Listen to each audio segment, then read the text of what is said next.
In the quiet hum of suburbia, where every lawn is manicured and every fence is painted white, a darkness breathes. They say every house has its secrets, but some secrets are not meant to be kept. They are meant to be warnings.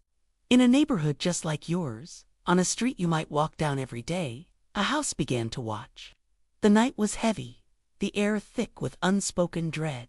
Inside her home, a woman named Sarah felt it too. An unsettling feeling, like a pair of eyes on the back of her neck, even when she was alone. So she installed a camera in her hallway, a digital eye to guard her sleep. She hoped it would bring her peace of mind, a sense of security against the creeping paranoia. Instead, it showed her the face of her fear. The footage began like any other throughout the empty hallway, bathed in the pale glow of the nightlight. Then, for a single frame, a distortion, a flicker. He was there, a tall, gaunt figure standing at the far end of the hall. His face was a cracked, white mask, a blank canvas of porcelain horror. But it was the smile that froze the blood. A wide, unmoving grin carved deep into the mask. Two black, empty sockets for eyes stared directly into the lens, as if he knew he was being watched. With each glitch, each static-laced jump in the footage, he was closer. Not a single step taken, not a muscle moved. He simply appeared, frame by frame, an impossible phantom closing the distance. One moment he was at the end of the hall. The next, he was halfway down. Then, just feet from the camera, his soulless eyes filling the screen. The footage cuts to black. The police found the house the next morning. Doors unlocked, windows closed. Not a single sign of forced entry. Just an empty home and a corrupted memory card. Victim number 1 disappeared.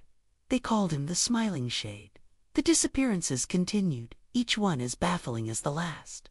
A pattern began to emerge. A calling card left for the authorities to find. A single bloody handprint, stark red against the front door of each victim's home.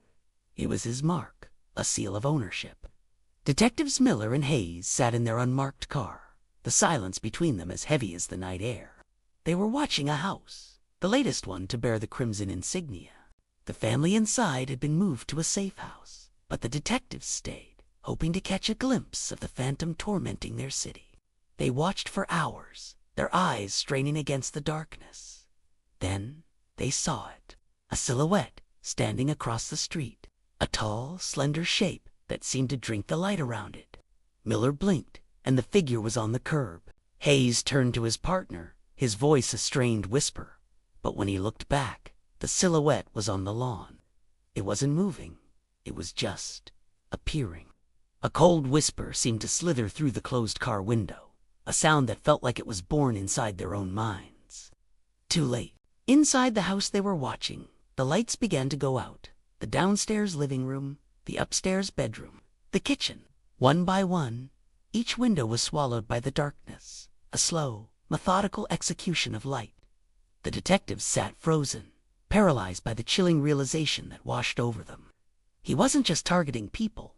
He was everywhere. He wasn't bound by locks or walls. He marks his territory, and once he does, there is no escape.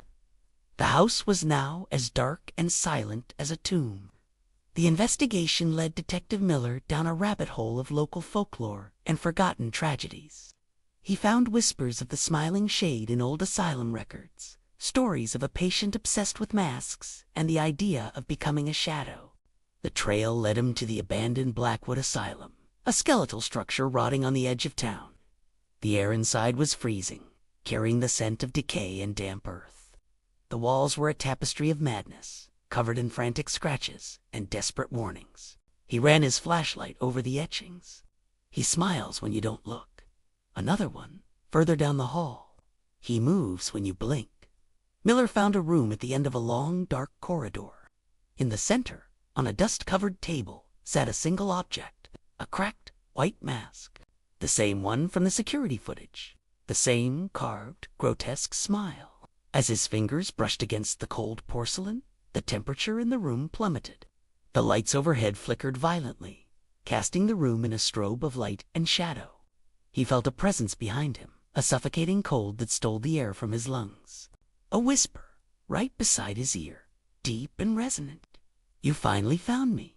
Miller spun around, but there was only a tall shadow stretching across the wall, the mask on its face glowing with a faint, malevolent light. The world dissolved into a series of fractured, glitching images. The asylum walls, the scratched warnings, the glowing mask, the detective's own terrified face reflected in those empty black eyes. And then, nothing. The room was empty once more. The mask lay on the floor, the smile as wide and chilling as ever. The legend is true. The smiling shade never dies. The case files remain open. A woman who installed a camera to feel safe. A family marked for death. A detective who got too close to the truth. 3 red handprints. 3 missing souls. 1 smiling mask. It was never about the houses or the people inside them. It was about something more primal. The smiling shade chooses the ones who watch. I'm still here,